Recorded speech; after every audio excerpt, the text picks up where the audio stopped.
The episode was originally titled Esper before they retitled it. This one, really? Uh-huh. Oh, there you go. Where no man has gone before, which I don't really know what that refers to. I guess because, well, I don't really know what it refers to. Doesn't it refer to them going beyond the galactic barrier at a minimum, and and at a maximum, all power corrupts absolutely, where right, man is, right? Right. Well, it's another God episode, that's for sure. It's a God episode. I'll tell you what I think about this episode as we go along. I have some theories on this episode, which you could probably correct me on or not. But the uniforms on the episode are different than other uniforms that are coming to be. They're the old uniforms with the little zip-up collars. Yeah. Very, very apparent. I think they tried to hide that on all the other uniforms, right? So they have the little zip-up collars. There's a couple things that are disturbing about this episode. I'll just hop into them. One is, why do they sometimes beam down without any kind of protective gear? In this one, they just beam something on board without really knowing what it is. They just kind of like bring it in. Hey, there's a dog out there. He's barking and he's got snot hanging down his nose and all the saliva running out. Bring him on board. Bring him in the house. It's small enough to beam on board. Yeah. Do it. So another thing that cracks me up. Okay, so this is the one I was telling you about, though, before I get onto that, where Spock doesn't have a human mother. Now, I was reading about this just a minute ago, that there's a little controversy where he's not wanting to disclose that yet, but I don't really think that's the case. I think at this episode, his mother was not human. And so when he said, I had a human, one of my ancestors had a human wife, that would be too far distance to even go for me to say, oh, my mother was human, because it doesn't make sense for Spock's character, first of all, to be playing that kind of shenanigans where he's making them guess, and we're just not familiar with the crew enough. So I believe that it was just that they had not gone to Spock having a human mother yet. And I can almost tell you the time. It's right when he was playing the chess game with Captain Kirk. The irritation thing. You sure you're not irritated? Yeah. He refers to his ancestor marrying, I guess, a human female. So, yes, that was it. Yeah. Not his mother. Not my mother was a female, human mother. So here's my big problem. Probably because I'm an electronics technician. And, in all the electronic circuits I've ever seen, when you enter some sort of barrier, let's say your car motor is starting to give a kaputski, right? All of your shit on your dashboard and your steering wheel and your gauges don't all explode in your face. But on the Enterprise, whoever wired that made a big mistake where everything's blowing up all over on the bridge. There's no isolation circuits anywhere on this Enterprise, I think. Yes. You also noticed that in the previous episode, Charlie X, where Uhura said, I don't know why they do. I checked that panel out not 10 minutes ago. And she gets zapped and knocked on the floor, and McCoy has to come up there. Yep.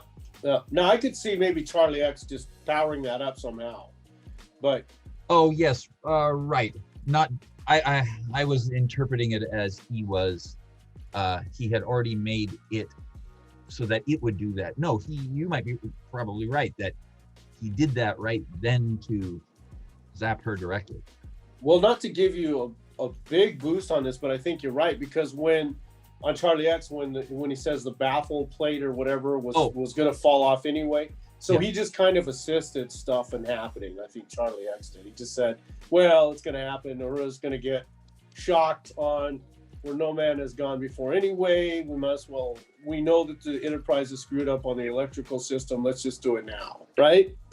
There's no reason for that panel to cross circuit like that, she says. Right. So he might have messed with the wiring in that one. That I could see, right? Someone screwing with the wiring. The Enterprise, I mean, even today, we've got the circuitry that's going to handle that kind of stuff. With all this stuff exploding on the Enterprise bridge and everything else, I'm like, this is so poorly designed. I don't know how it's flying out in space. It must have a lot of leaks, probably all the air is getting sucked out into space, and I think those guys are goners. I think they're floaters. You don't have a strong opinion about this at all. Not at all. And then they have to go to every starbase to go get a panel like Vega, or was it Starbase Vega? Where they pick up a panel, fits like a glove, and rebuild the whole.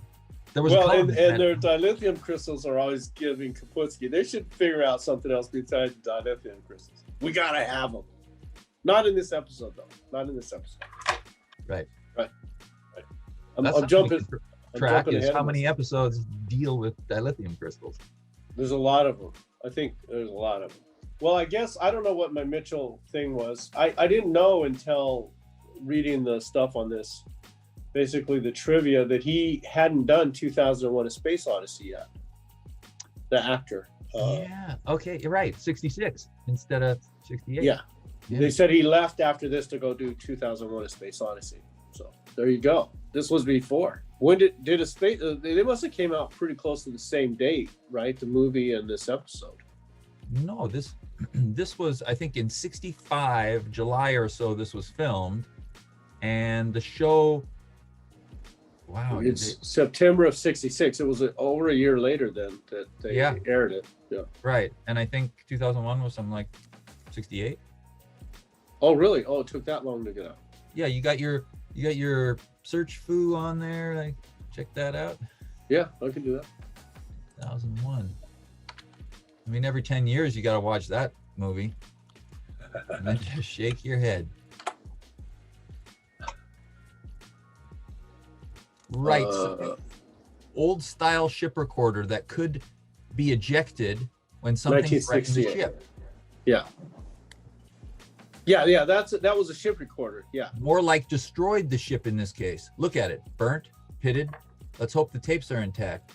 We'll feed it through Mr. Spock's computer. Yes, sir. And then it beeps. And then it's begun transmitting, sir. So does it know that it's been beamed aboard, or did Scotty send the little CQ, Oh, they must have activated it in. You're right. I think they activated it. But why did they go? Didn't they go to red alert right after that? Yeah, it's begun transmitting, sir, and then flash the bridge. Put all decks on the alert. And that's the end of the teaser. Yeah, I don't know why they did that. I have no idea. Maybe it overreacted in Kirk's place. Maybe what he did say, put all the decks on alert. Maybe what he really wanted to do is get all the department heads aware that the data is coming in, and everybody should be at their place sucking whatever they can or deciphering out of the data so they can all give input. But alert the whole crew? Even someone... Yeah, that's a little overreaction. A little excessive. A little overreaction. I'll give you that with that line. I've always wondered about that. Yeah, a little bit. What? New science fiction? You know what? Stuff? But they were probably trying to get people to watch after the commercial. So that was their like, oh, let's go to red alert because we got a commercial coming up, right? Yes. That always makes me panic. When I'm looking at a commercial, oh, what? Also, this is the first show they're filming. They're not in their characters. The writers are, they're learning and Well, Spock was kind of overacting, wasn't he? As an early episode, the way he was acting, like I forget what he says, but it's like really like emphatic, like all decks on alert, everyone does this, blah, blah, blah. It's like really like, not the calm, cool Spock that we come to know and love. Right. So they started out at Stardate 1312.4, and at one point Kirk says it's 1313.3. So I don't know how that calculates in your Stardate calculator, but what is that, a few days later? Yeah, I was reading how they were joking to themselves that later on people are going to they're laughing because people are going to not understand how the Stardates work.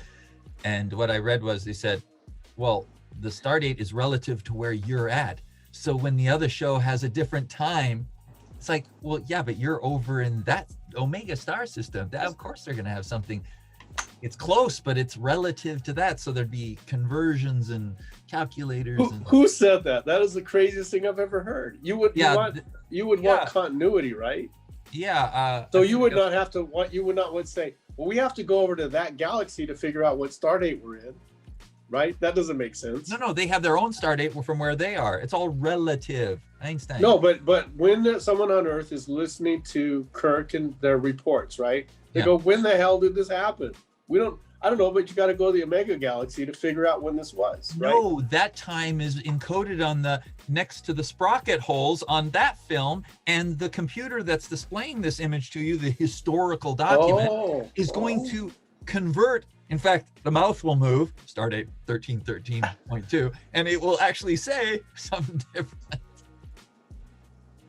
Let me get the quote. They really didn't have it calculated out. No one. They came up with the concept of start date, but no one said, "Hey, let's use this as our check for start dates." They must, it makes sense though if you're writing and you're just trying to get along. Yeah. I wonder if they doled out numbers to all of the writers and said, "Okay, this is episode 8, and we already did 1400, so here you get 1800, a block of time there. So go play with that number." So they wouldn't overlap, right? Could be, yeah. Because it's not like they're finishing the scripts in order. I mean, right. They're close, but right. Oh well, they could change the numbers in the last moment right as they're filming. Yeah. To make them the continuity. Yeah. Well, I guarantee you, reading trivia now that I'm starting to read the trivia, someone sat around for a long time, got stoned or whatever, and pondered the heck out of this. You were a psychiatrist once. Little trivia there in the teaser. So the star dates, you were going to read that thing about what they said, or what did you just say what they said? I did not find the reference here. I'll hate myself. Well, I'll pick it up. Maybe I might find it. Okay. So here we go. I didn't know how forward thinking they were into the future. I mean, Star Trek was so ahead of its time. I don't think people, even today, even Trekkies, I think no one really knows how forward-thinking Star Trek really was.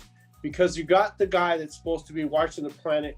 Kirk tells him, blow up the planet. If something happens, just blow that, right? He goes, well, the whole valley will blow up. He goes, do it. I know you're going to sacrifice your life, but we got to deal with the situation, right? It's become that critical. So what does the guy do? He does what everybody does today, it blew my mind. He's sitting there talking on his little communicator, not paying attention, just like people walk out in front of me in traffic, looking at their phone. Yes. And he gets killed, which is like someone walking out in front of me, looking at their phone. It's the exact same thing in the future. I had no idea. Well, in 1966, I know it's a future episode, but still how the writers saw the future of today. And they go, man, people are going to be so engrossed in talking and bullshitting on their phones. They're going to get killed all the time. And there it happens. Star Trek was so far ahead of its time. I cannot even. Yes, and Trekkies like myself don't even realize that. We don't know much about the show. I just watch the thing. But I'm the Trekkie, and you're pointing out to me that these guys in the future are clueless. They're, flip phones, or their regular phones. I mean, the worst thing to me about people walking out in front of me when they're on their phone, and it's happened to me here in Los Angeles. The worst thing is usually when you run over them, they get stuck under your car, right? So you got to get down there and just start kicking them off, trying to get them out from under your car so you're not dragging them along as you're driving down the street. You know what I mean? It's terrible. Yeah, that's an issue.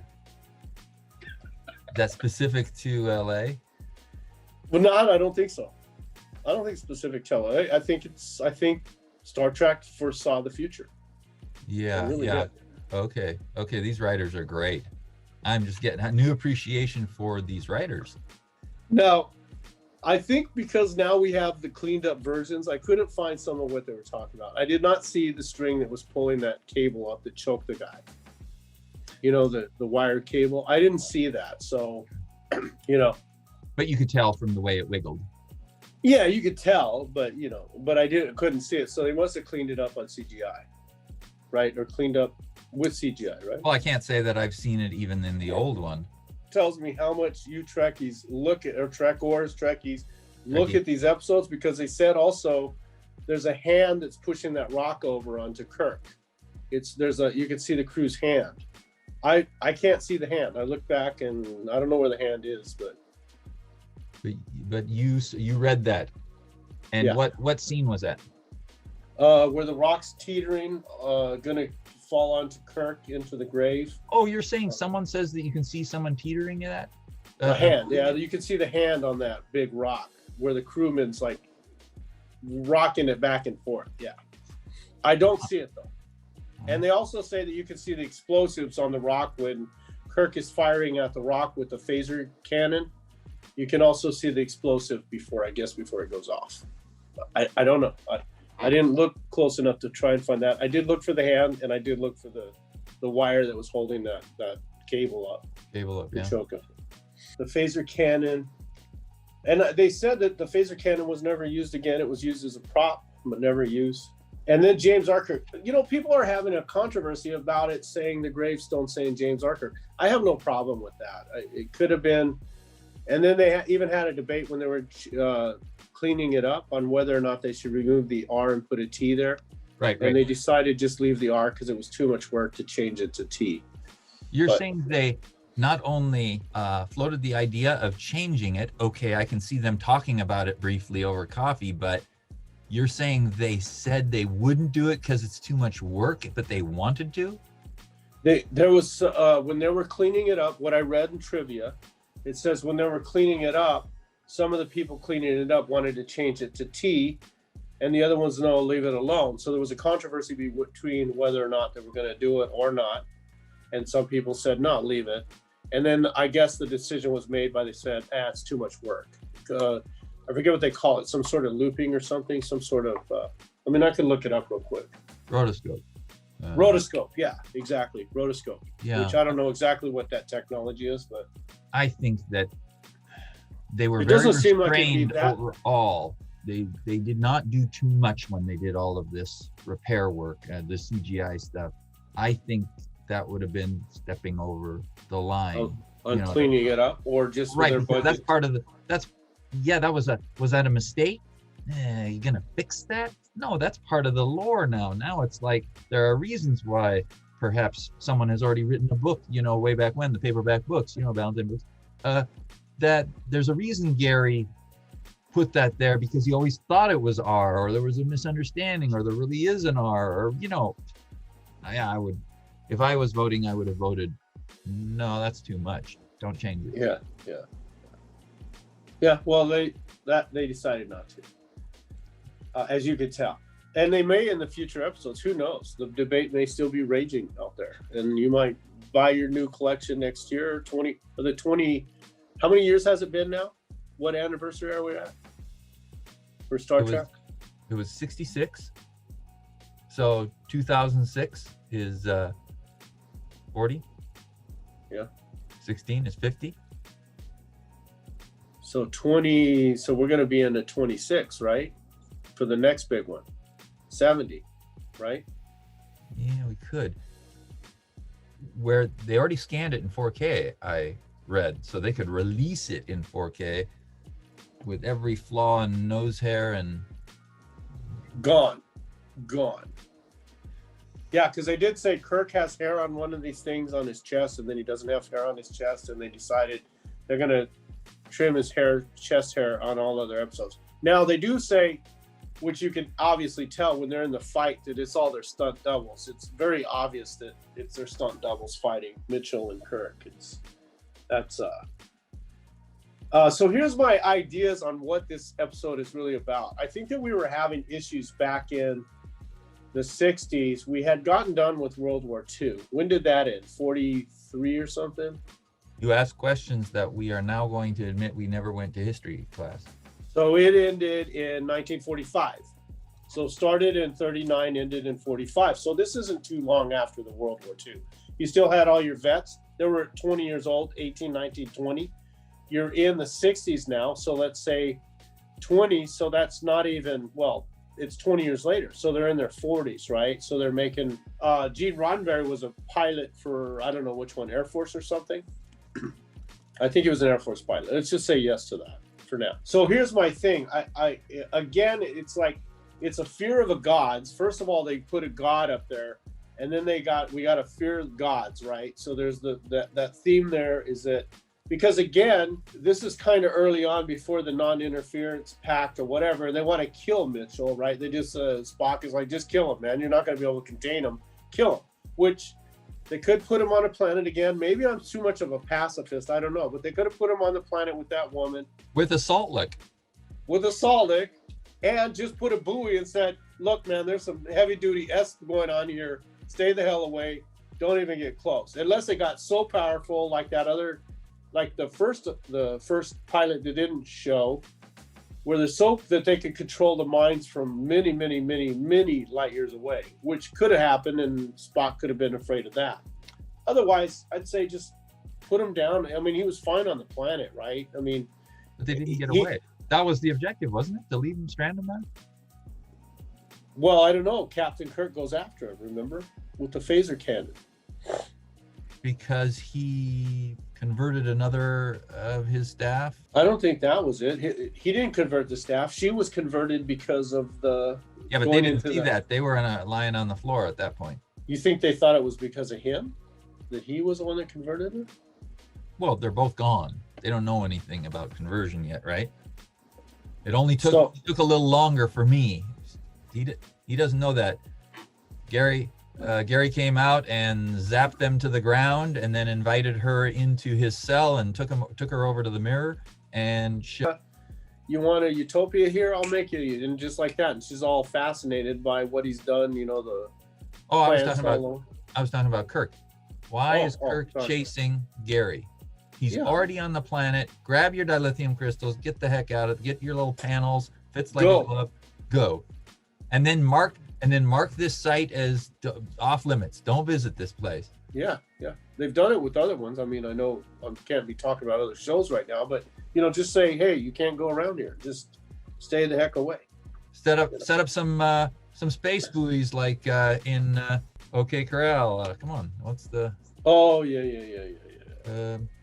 Spectre. These first few episodes, they want to kill everyone off. I mean, it was a little bit of a rough tumble crew on the Enterprise, I think, at that point. I do like, though, going way back to the beginning where Mitchell holds onto the hand of that cute little lieutenant on the bridge there.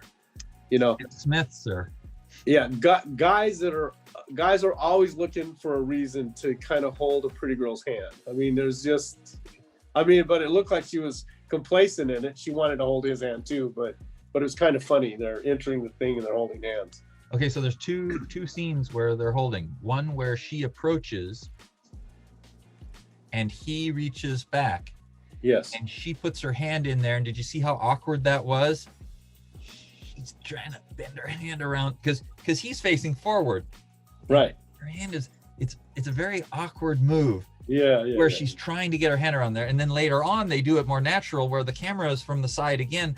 But you can see that both of their hands are hanging down and he's clasping her hand. But not this little weird.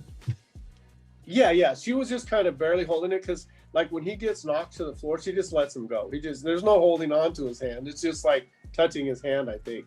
How she walks out of the scene so that the camera doesn't see you and so that you're not in the scene, but I'm watching you walk off the set. Yeah. Well, they said there's a continuity error, which I didn't see, where one of the crewmen that walks out is back again. So I don't know. I'd have to pull it up, but there's a continuity error, and I don't really care about continuity errors that much, just because it's going to happen, right? You're smoking a cigarette. You're in a long scene. You go screw it, and your cigarette's going to be small. Well, did you see a cigarette's like fully, and then it's half there? Well, yeah. It's I don't care. You're very forgiving. On continuity errors, yeah. On continuity, and I can see that that's appropriate because of the business, but I love it. But you're forgiving on continuity too. Otherwise, you would make a deal out of it. Yeah, but I love. There it is. Hey, wait a minute! I can see their marks, the tape on the ground where there's supposed to be. Then I'm going to ask you this one. Do you know where the lift is? And they're going into the lift, and it's a continuation of actually the hallway. Did you see it in this episode? I didn't see it. Well, of course, I don't look for continuity errors, though. Or I don't look for those types of errors. They're saying there's no real demarcation between the lift and the floor. It's just like they taped off the floor to look like they're going into the lift, but it's just a continuation of the hallway. Oh, I see. Gotcha. I'll have to watch that. did you see that nice continuous shot when the camera is in the lift? Wasn't there a continuous shot? They had one nice one from up above as they walk into the turbo lift, and we watch them. Don't we watch them? Yeah, someone gets into the turbo lift. The camera is already in there. They finish their little scene, and he says, you know, Oh, right, yeah. chess game. And then next thing you know, they walk out on the bridge. Either had the turbo lift in position and they just had a wall on the outside when the door opened, so it looked like he was walking in from nothingness, and the bridge was already behind that wall, or they moved the whole set. Well, some things you probably didn't know, which I didn't know, is the transporter room is actually, and we're getting into technical stuff, but the transporter room is actually part of the bridge. So they took that part of the bridge set to move it into the transporter room. And in this episode, they didn't have the 3 knobs that they usually do to transport someone down and up, because it's part of the bridge set. At least that's what someone said. Like I said, you guys fascinate me, because you look at all this stuff and I would have never noticed. There's no knobs there. How's he transporting them down? He can't do it from here. I call BS. There's no knobs there. It's because it's the first episode. Yeah. It cracks me up. But people spend a lot of time going over this stuff. I didn't notice on the lift that there's no actual demarcation between the lift and the floor. So the lift, I've always been fascinated by the lift. It can go up and down and sideways and everywhere, right? Yeah, that's beautiful. And once one leaves, it's like Uber. I mean, another one comes in its place very quickly. Yeah, it's great. It's a great little thing. So I'm looking at World War II, right? So I was saying that it kind of reminds me. First of all, Pray to Me is it was kind of a sign of the times. I mean, I really think you got a world war going on, right? We're just recovering from the war. I still would believe not even 20 years later, we're kind of recovering from World War II. And if you look at the countries as gods, they're playing with people's lives, right? So it might be a little bit too much to look at, but I was looking at this and I'm like, wow, this kind of reminds me of like some sort of a big fight between something, right? And maybe they didn't even refer to World War II, but I imagine in some subconscious they were kind of thinking of that, the war of the world, right? The whole world. And so you have Mitchell becoming like this god, Hitler kind of figure, if you will, or whatever, and not really caring about anybody. Because he does say that when he's on the planet. He goes, do you know how insignificant they are now? Which is kind of a throwaway line. Like, he doesn't really need to tell her that, right? Let's crush those bugs. Because it's a non-consequential thing. It's something that doesn't need to be said. If you're that powerful, why state it, right? Unless he's not comfortable in his skin yet, and he's going, these guys suck, right? And why did I put up with all their bullshit for all these years? He's kind of coming from, otherwise he would just go live on his planet and say, I'll make a utopia here. We're good to go. I love you. You're beautiful. Your eyes are glistening like mine. We're 2 peas in a pod. We have S. Let's go for it, right? But I think that they were trying to go a little bit further, and I really do. Morals are for men, not gods. That's what he says. Yes. Sing things like that. Pray to me, Captain Kirk. Get on your knees. Right. So here's my deal.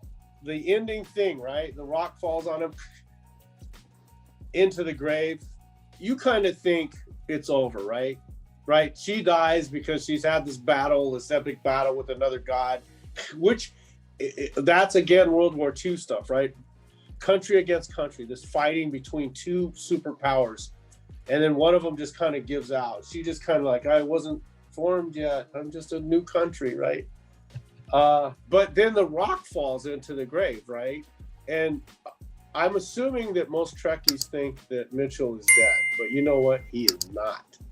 And I hope they brought him back in one of the movies. Did they ever bring Mitchell back? That would have been so awesome, because he would have been like Tremors or the Halloween movie, where you just keep coming back, right? You can't get rid of this guy. Terminator movie. God, he's still not dying. He's still crawling. You think that he was squished flat as a bug, not dead, and they left, and he's gonna come out of that? He wasn't even squished. The rock didn't even fully poosh on him. The way I viewed their intention is that that rock was a big slab with a big old belly on it, and it was sitting up there, and it came down, and that belly was going into the hole to squish him. That was my, I mean, why else? Otherwise, the rock just coming down doesn't do anything.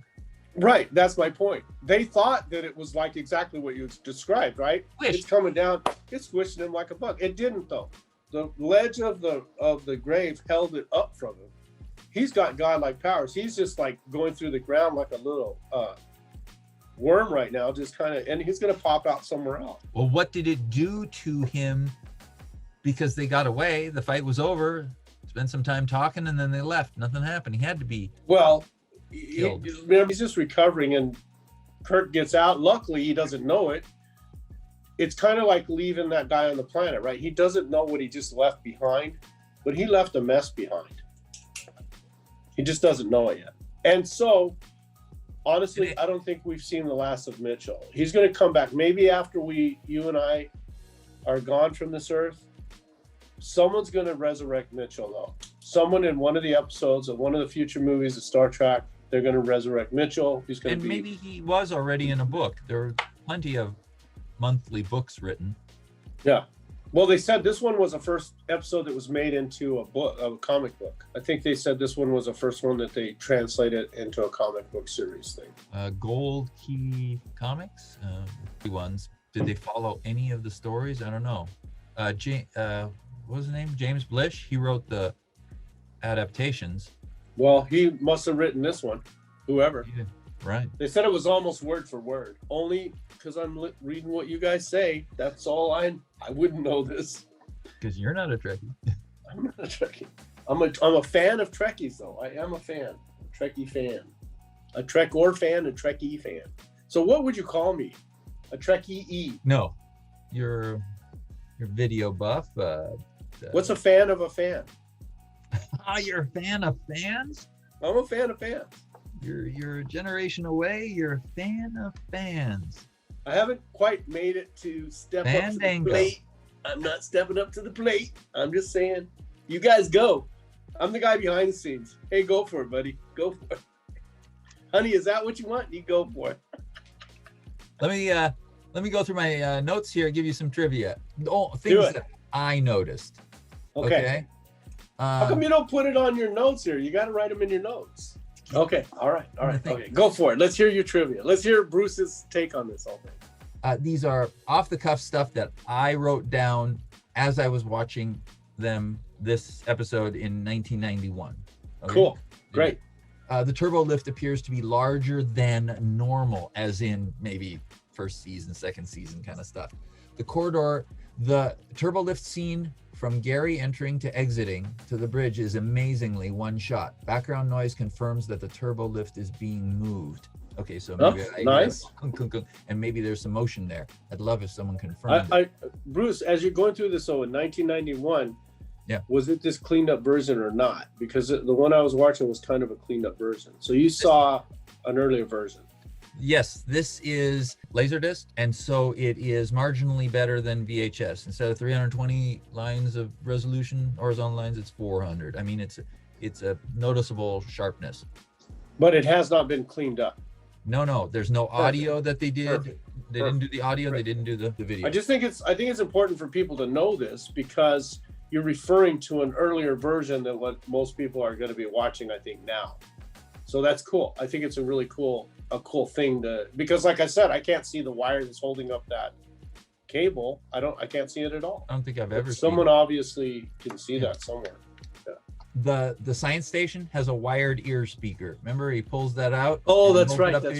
That's right. That's just a weirdness for this episode. The captain's chair has a camera on it with a gooseneck. From the right. So on the side of the captain's chair, there's a gooseneck and then a camera on the end. A camera for what? A camera or a monitor? Camera and a monitor. You talk into it and you talk to other people and other. Okay. That wasn't there for all this. Kind of a communication device thing. Yeah. Gotcha. Kind of like what we're doing now. See how forward thinking they were? I mean, really. I mean, this is what we got. This is what Kirk was picking up. Thinking when is a ship gonna gonna run over somebody in a little spaceship while not watching what they're doing, and he has to go out there and scrape the barnacles off his ship so he can get going faster. All right, the bridge consoles, they're all fairly plain looking. To me, they look plain, like they're either dull or the plexiglass isn't there yet, or they haven't fleshed it out yet. The footsteps on the bridge are fairly loud. I think they already had that matte felt thing on there, but you can hear that. Why? Maybe it's because they didn't have a lot of special effects sounds drowning. You think it was because of the studio they were in, or do you think it wasn't because of the Foley, right? The guys that do the sound? Yeah, no, I think it's when they were walking, it was squeaking. Okay. And you say studio they were in, that bridge was built in that room and it didn't move. The bridge has a larger ceiling than normal. So there's walls that go up higher. I'm sure they toned that down later on. They wanted lights, camera from that top. They probably needed that to be not as, or they were doing redesign for the new ship for the new series. So tell me, as you're going, there's a guy, apparently he had a second meltdown, a panic attack or whatever you call it at the time, because he couldn't do the special effects of the ship going past. He couldn't get it done in time. And he says, you're going to miss your air date. You're going to miss your air date. Apparently he had a meltdown. The guy that was doing the visual effects. Oh, yeah. Did you notice anything like that on the episode or no? No. I'm sure it's a tough industry, and it's a time thing. Yeah. This is entertainment for us, but for them, it's just a job. Yeah. When this is a wild set, the bridge. So these pieces, these consoles get moved out so you can put a camera in. So when they're filming, let's say Spock with his little earpiece from that side, they got to pull a section out. And many times the side that they've pulled out, you can see the side of the console that's exposed. Cameras aren't supposed to be looking at that, but you can see either raw wood in the case of Galileo 7 or some white painted stuff. I have a little note here that says that there's the side, looks like there's some white areas, so you're seeing stuff you're not doing. Is that where they got the POV on Spock? Yes. When he's talking on his headset? Oh. So it looks like. The center helm navigation console red light is a different shape than in the rest of the series. I think I'm probably referring to that little thing in the center. Not quite what it should be. That laser disc, I have a point in time here for this record number. It says that the film is washed out on the left side for 2 minutes. So what it looked like on that laser disc in that section was as if you had film that was in a can and someone lifted the lid for a little bit and then closed it again, and it's like that section of the film was washed out, was exposed, was not color correct, but it's only a section. And I don't think that's in the new one. I wrote a question here, maybe you can answer. Dr. Elizabeth Daner mentions autopsy. Whose autopsy? So, that's right, they had 9 deaths, right? They had all this damage, and then the doctor said, or someone said, that there were 9 people dead after they went through the barrier, right? I think it was 12. I think it was 12. You think it was 12, huh? Oh. Only because I read somewhere on the trivia thing. It might have been 12 deaths for the whole episode, right? Which would have been... Oh, yeah, I gotcha. Someone likes to keep track. That's their trivia. Their thing is to keep track of all the deaths per episode. If they count Mitchell, who didn't die. Okay. The uniforms and the shirts have the zippers in the center of the back, like you said. The old school ones. The briefing room has a ceiling. You know that structure in the center of the briefing room with the ceiling. The sign next to the mining station's entrance says Galactic Mining Delta Vega. What I enjoyed back then in 1991 was freeze framing and getting the sharp picture and being able to read this kind of stuff. So someone said that they used the same name, I guess, for this something for another episode, which I did not know that. So the same names that they use for the planet or something is in another episode. Oh, yeah, probably Vega, right? Vega, yeah, like IV, isn't it? Vega 4 something 4. Was that it, or Delta Vega? Sure. It was Delta Vega? Let me look. Delta Vega. It is mentioned right now, Delta Vega specifically is only mentioned in Where No Man Has Gone Before. Let's go look up Vega. Or something. One of the things was used again. I don't know if it was the name of the planet or what. Menagerie. They said Pike said, "Continue on to the Vega colony, and we'll Maybe take care that's of our own sick and injured first." And in Mirror Mirror, the computer says, "Second action: execution of 5,000 colonists on Vega 9." Is this the one where they're saying, someone's saying that they can't travel in warp speed? Is this the episode right now? They go out of warp speed, right, in this episode? Someone's saying, Kirk is saying, we're going to go from here to here, and it's going to take us like 10 years or something if we can't get into warp. Yes, he said planets that were days away or minutes away. He said away. He made a big error because it's going to be hundreds of thousands of years, not tens of thousands of years, right? Yes, right. The church with the zippers, the briefing room, the sign next to the mining station. During the bridge repairs, a crewman is using a variac. So do you remember at where we worked? The variac was you put 120 volts in, you had a big old dial up here, and you could increase it beyond 120, go up to 130, 140, or you could bring it back down again. Variac, variable AC transformer. Nice. And so the winding goes around in a toroid, right, like this, and then there was a wiper along. Then you were just changing the number of turns that you were getting from input to output. And this guy has a normal old variac that we used during our works back then. I noticed that on a lot of stuff. I mean, I forgot which episode I was watching. I don't know if it's TOS. It was I think it was Star Trek or one of the other. It was a Star episode, right? And whatever, I don't know if it was Star Trek, Star Wars, or whatever it was. It's really interesting because I had no idea how prolific Home Depot is, because there were so many billions of miles away from the Earth, and they still have those racks that you buy at the Home Depot. You know what I mean? Yeah. I'm like, holy crap, Home Depot was everywhere. Right, exactly. Behold, I have in quotes, the Delta Vega matte printing is good on Laserdisc. Okay, so when I switched from VHS to laser, of course, I was getting just a kick out of watching these things. And right here, that matte painting, you remember when they beam down and they're at the entrance and they go into the mining station and they're showing the whole through the window, right? Is that through the window no, a little earlier when they just beamed out and they're just showing all the big tanks and everything that's on the outside. Yeah. Beautiful stuff drawn. It's just, and it was clear as a bell. The headstone, of course, commented James R. Kirk 0.1277.1 to 1313.7. Which makes sense because we're at 1313.3 when he makes one of those entries. So 13.13.7 would be less than a day away, right? Right. I would imagine that it was artificially, 0.7 is the hours and 13 is the days, or something like that, right? The music during the last fight is music that obviously originated with this episode, right? But I always associate it with the Alternative Factor episode.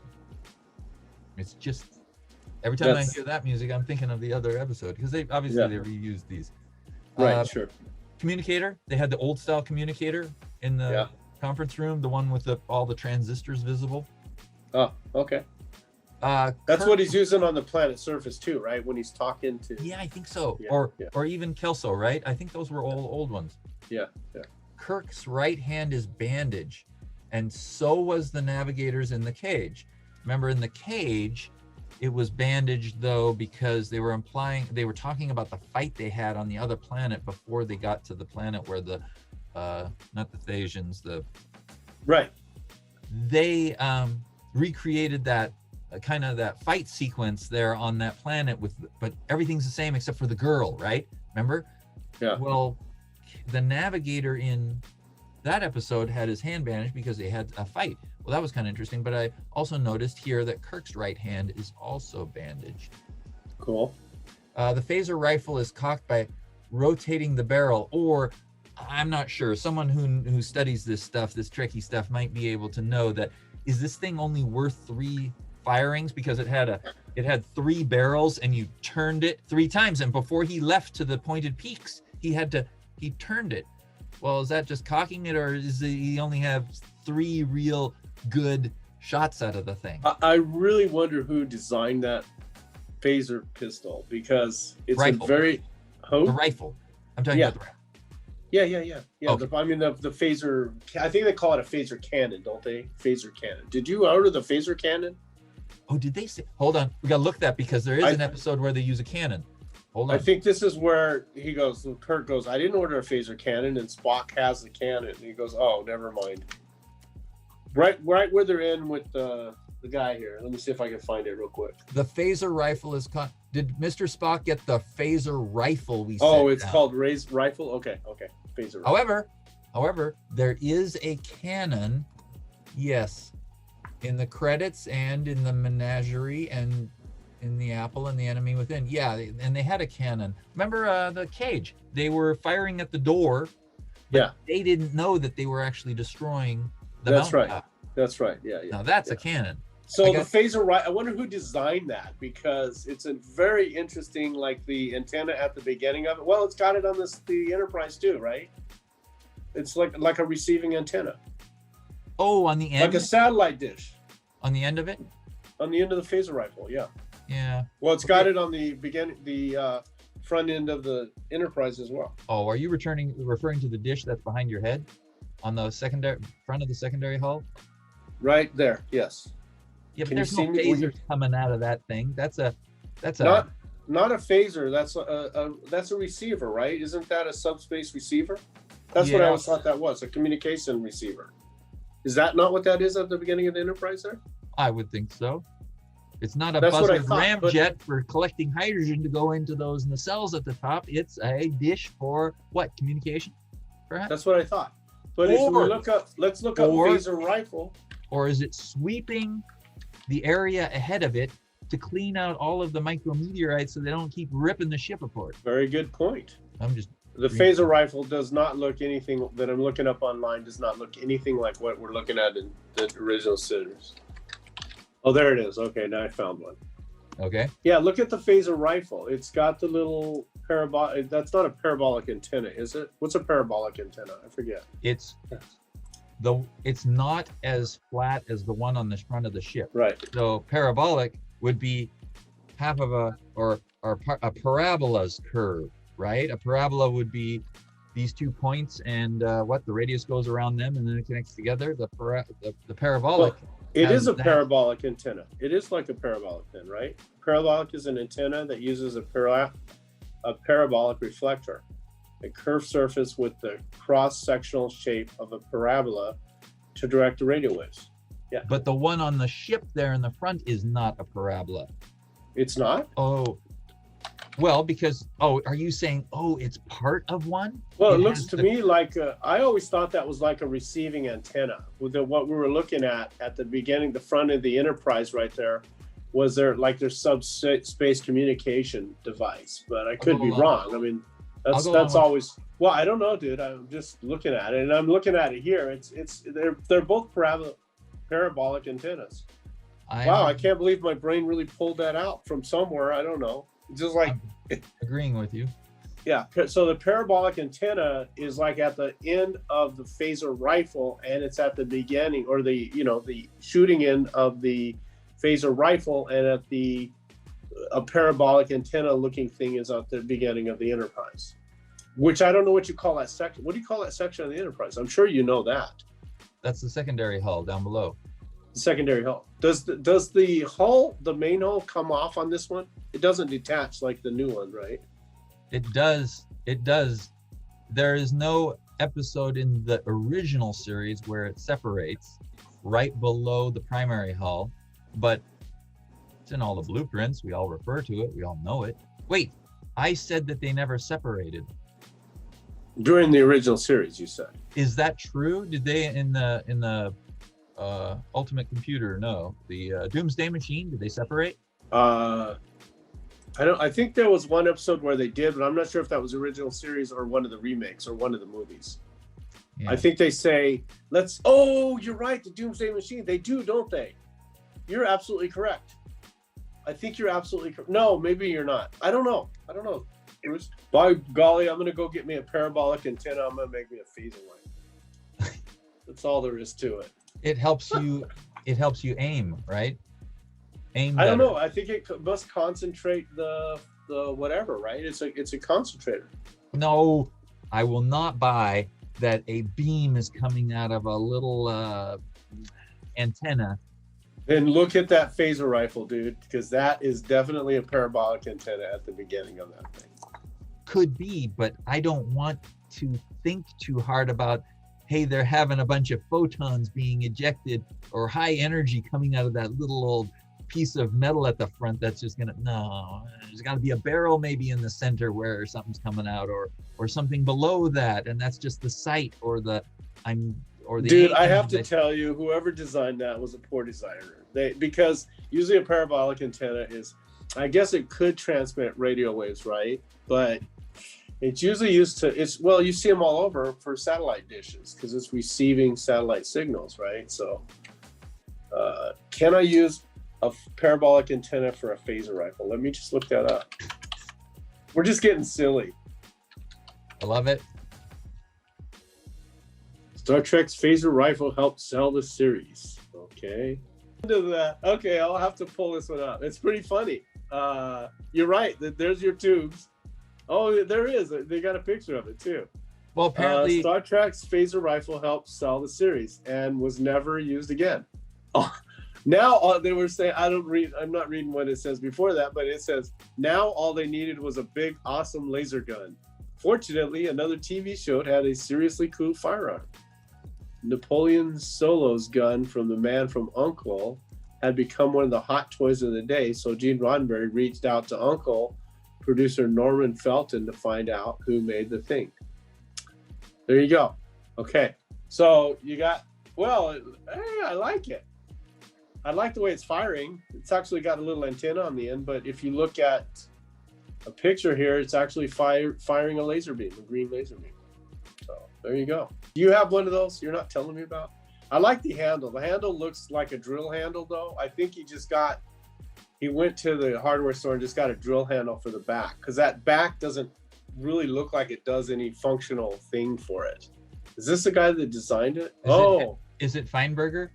Is it, or no, Matt Jeffries? It says Julian Auction Star Trek Phaser Rifle. How much do you think they got for it? An auction in the last 15 years, 20 years?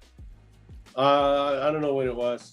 It's just showing me some video. Oh, no. You want to know how much it was? Please. It's going to be a fortune. 10,000. Take a guess. No. Oh, hang on. For years of Phaser. 2013. Oh, it came with Clamor's design sketches and documents from the network. The rare iconic Star Trek artifact drew a whopping final bid of, did you look it up? No, it's going to be take one more stab. You got to go way up from your last bid, though. I believe the chair sold in the 2000s for $164 or $364,000. This is 20 years later, and it's an iconic thing on screen, close to, I don't know, $80,000. $240,625. Hardware. You would have never been able to buy it for your measly $80,000, dude, or whatever you just said. Okay, wait. I have an artifact from the show. Yeah. Oh, it's not on the shelf. Can't show it to you right now. I have to dig it out. The ship, the switch that Captain Kirk pounds on the wall when he's communicating, the little white domed switch. I have one of those from the collection of Matt Jeffries, who did most of the design. You paid. Take a stab at one of those white switches. Same white switch that you, huh? $4,000. You heard that one before. That's right. No, is that true? Yeah. I wonder if I did hear it before and I just knew it. I don't know. Probably. No, I probably did. You paid $4,000 for that? For a little electrical switch. Dude, I got 100 of those little switches around here. I got 100 of them. Not that one. You got some switches from the 60s that were on. I tell you what, I'm sure I can find some switches from the 60s, dude. Maybe you did tell me about that. No, you told me about something else that you bought. I don't think it was is there something else that you bought from the original series? I did. So, and I bid on some other stuff against Paul Allen, but never. Yeah, Paul Allen. Had those, I told you about those little floppy disks on the bridge. Yeah. Oh, yeah, Both yeah. pieces You of bought wood. one of those. That was what you were telling me. No, I didn't buy one. I couldn't get it. Starting bid was 200 if I recall correctly. I got the PDF. And they went up to like $800, and I was like, $800 for a little. Oh my I'm God. out at no, and then go up to 2,100. And So how do you know this stuff is real? I mean, someone could make this stuff as knockoffs. You can't tell if it's real or not. someone who puts that up for auction is going to also look for, what's it called, Providence? Yeah, Providence. Yeah. And it came out of Matt Jeffrey's collection, his estate. He's probably going, I'm 92, I got to get rid of this stuff, or he died, you know. Yeah, yeah. Wow. So there you go, man. That's a lot of money. 200 for a fake little phaser rifle. And they're probably people who recreate them just for us, right? So we can have our childhood dream. How much are they? I'm sure they make them, right? There's probably some. Host has disabled participant screen sharing. Here's a replica. They don't look like it though. They're not the original series. Try it now. If you look at our old conversation, I sent you the same screenshot that I just sent you now. It's the same problem. Okay, I'm gonna try this. I'm gonna try it. Oh, look at that. Here's a phaser rifle on Etsy, but they're all weird, dude. They're not the phaser rifle. Maybe people can't make it because of. No, come on. Oh, TOS. Here's something someone said. They mixed up the engineers and the other logos on this episode. They were different in all the other episodes. So I guess whichever badge they wear is backwards in this episode. Did you know that?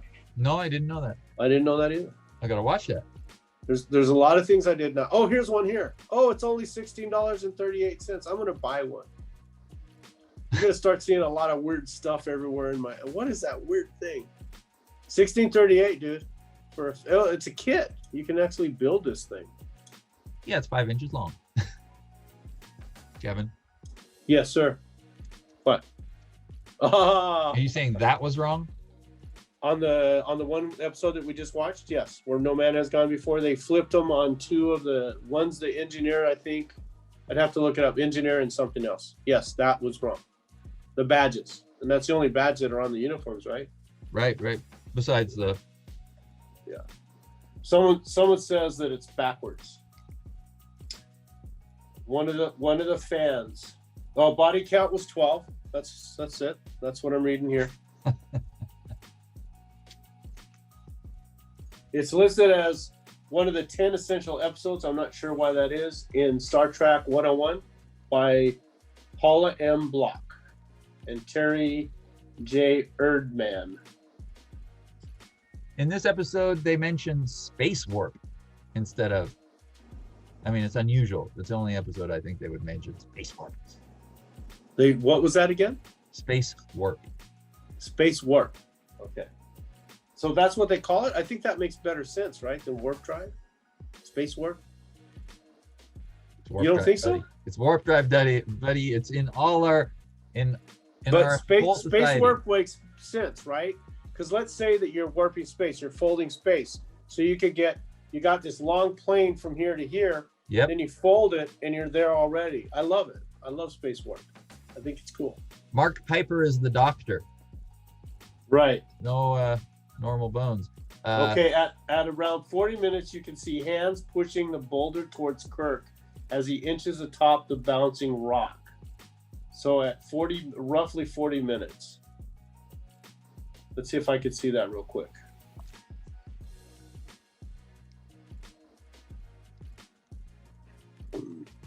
What else? What other trivia you got for us? I got one. I'm gonna see if I can get the time codes up here. So because try and pull that 40-minute one up.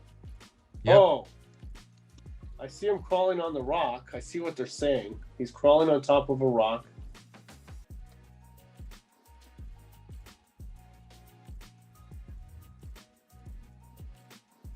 I don't see any crewman's hands though. I just don't. Oh, let's see if I see it. I see the rock falling. So it must be when the rock falls toward him, but I don't. Let's see if I see a crewman's hand pushing that rock forward. I don't see the hand, but The Rock definitely goes for it. Yeah, I just see he does push it. That's pretty funny. William Shatner's a good actor. I got to say, he really is a good actor. I'd be asking the crewman, why are you pushing that rock on me? What? You know, that Barney Rubble is a hell of an actor. Yeah, I think here at 49 minutes and 33 seconds, there's a microphone that sweeps across Spock's hair, across Nimoy's hair. Oh, really? Yeah. 49:33? Yeah, we're also talking a time code that would be on the Laserdisc. 49:33. Are they back on the Enterprise at 49:33? No, it's not the same. A microphone? Oh, you can see the shadow of the mic on his hair. Is that what you're saying? Is he talking to Kirk at the moment? Looks like, right. He goes down to the center console, to the captain's chair. He's got a bandaged hand. He's finished. He's looking at Kirk. He's talking to the screen. Oh, I see it. Wow. That's good eyes, dude. Wait. You see it? Hold on. I haven't seen it yet. Yeah. It's not 49:33. It's 49, like 49:11 roughly. 49 right in there. 49. Yeah. You're saying as Spock approaches the chair? No, he's standing right there talking to Kirk. And there it goes, right there. No, they must have colored that in. There's something weird about that. 49:12, 49:10, somewhere right around there. Unless your time code is different than mine. Well, it's going to be different. Yeah. Tell me, is Spock done talking? Did he start? No, he's not. He's not done talking. He's still talking to Kirk. He walks down to the console, like you said. He walks down to Kirk. He's walking to Kirk right now. Yep. He says, Kirk is looking at his wrist, and right there, right when Kirk puts his hand down, right before that. Okay. See it going across. I see the time he puts his hand down. His hand's up. Yeah. Now look at his. There you go. You see it right there. Oh, and then it does it again. It does it a couple times. It's not just one time. Oh, it's just a shadow. It's just Spock the way he's moving his head, because it happens like 3 times. It's reflection off of his hair. It's a reflection of his hair. Yeah. And they combed it forward. He's got his little spiral in the back, and they spray painted, sprayed it down so that it won't move. And it's got a weird reflection then, huh? It's got a weird reflection, yeah, because it's happening like 3 or 4 times. And it just looks like someone painted something in there, but let's fix those notes. It's when he's moving his head, or maybe they're moving equipment in the back. I don't know. No, it's when he moves his head. Because look at him when he does it again. He looks aside, then he looks at Kirk, and it does it again. Add some notes to that trivia and say, this needs to be inspected and corrected. This may not be true. But that's what it looked like on the laser. This may not. There is no bad episodes. And this one rates lower than 70 because it's got the old uniforms. It's got the old phasers and communicators. I'm a fan of that stuff, but I like it. What do you think that the full new cast isn't? They're saying this is the last episode where the full cast isn't in place. Uhura, this is the only one where Spock shows up, Scotty shows up, and Dr. McCoy doesn't. This is the only episode where that happens. What do you think about that? That you don't have your cast in place yet? That the cast isn't in place. It makes it a unique episode. It's a unique feel. The whole episode is unique because of the pilot nature, the different look, right? Yeah. And yes, the crew. I didn't think about that. That we don't have Yeoman Rand. We don't even have. Chekhov second season, right? Chekhov. Well, Chekhov doesn't come until later. Doesn't come later. He's way out. Sulu. Sulu's here. Yeah, he's up there on the back steps. Yeah. And that McCoy guy didn't look like McCoy. Hyper. So yeah, this is the last one you get to enjoy without the full crew, or without the rest of. I think they still need. I don't know if Rand's in the next episode or not, but this is one thing. Of all the things I've heard about Gene Roddenberry, one of the things I really like that I do hear about Gene Roddenberry, which no one's ever explicitly said it, but I love that he goes back to cast that he always works with. He had worked with the antagonist, Mitchell, before in one of the episodes. I think he'd worked with Shatner. I don't know if he worked with Shatner or not. He worked with Nimoy. He likes to bring in people that he's worked with. He worked definitely with McCoy. He's wanted him, according to the notes that I'm reading, he's wanted him through the whole series. He's wanted to bring McCoy in as a doctor, DeForest Kelley as a doctor since the very first, but it was not. No, he kept getting voted down. So, but he did win after this. After this, he won. He finally got what he wanted.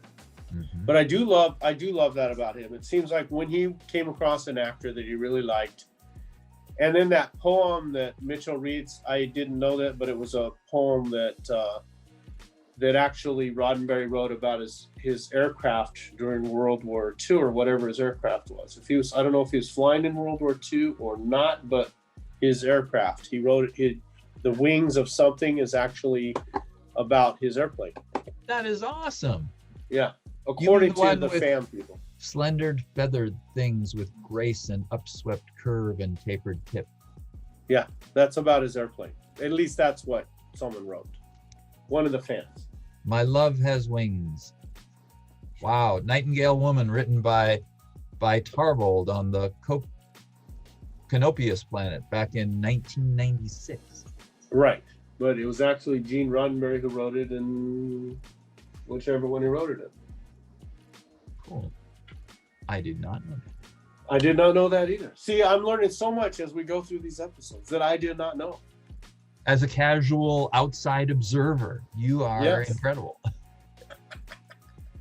So I'm going to learn a lot more. On this episode, I was not all that, but I'm not into Esp that much. And some of the things that people wrote about it, like him looking up because he couldn't see through his contacts, I don't really think they gave him a surreal look, but a lot of people did, so I'll leave it at that. You know, how he had to, because they weren't made quite right for him, They said it made him look snooty. I don't think so. It looked like a guy that couldn't see through his contact lenses, honestly. Because I think one place he's trying to feel his way, like when he's walking into the room, I think he's leading her in. I think he really can't see where he's going, and he has to kind of feel his way in. Yes. Yeah. Right. I'm with you. So if I was a blind person, that's what I would guess. But overall, I think it was a pretty good episode. There wasn't a whole lot of humor like some of the other ones, and I didn't really look up who wrote this one. Although I hear Gene Roddenberry took a lot of credit for other people's stories.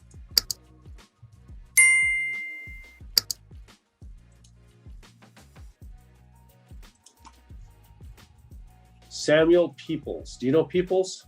American writer, has several novels. Western genre. So he must have wrote more, right? Peoples probably wrote more episodes of Star Trek than just this bet. one. And they wrote, in what I was reading, they really liked right off of the bat how inexpensive he wrote the script. With little modification, it could be used right away. They really liked it. What was the one that they stole? They accidentally stole the guy's story, and then they said, well, we need to get it. So they didn't tell him that they already had it in the can. What was that? That was a good one.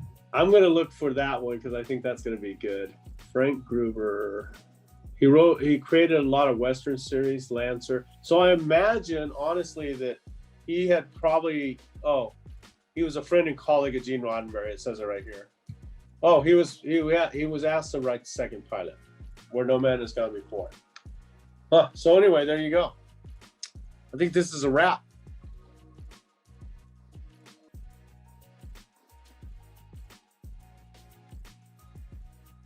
Oh, you're right. The 3 transparent tubes of the body and the little satellite dish. Come on. At the end. There you go. Now, that's not a rifle. This is a rifle. Yeah, watch him turn that baby. Oh, he's out of there. Look at that handle, though. It's totally impractical. There's no reason that anyone would have that weird handle at the end of any rifle. It's totally, it's right there. Well, if you're 10 feet tall and you have short arms, you carry it by that.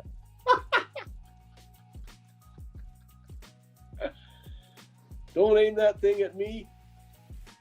There is a little antenna. There's no way. It's coming out of the center. No, that's an antenna, dude. The guy affixed a little parabolic. He had a barrel on there at first, and then they go, man, that's not going to work. Put a little antenna on there. Yes, but we need warp drive to cause the space warp. And then Daner says, you can remember everything on any tape? And he goes, uh-huh. Da-da-da-da-da, Captain, where it gets really emphatic.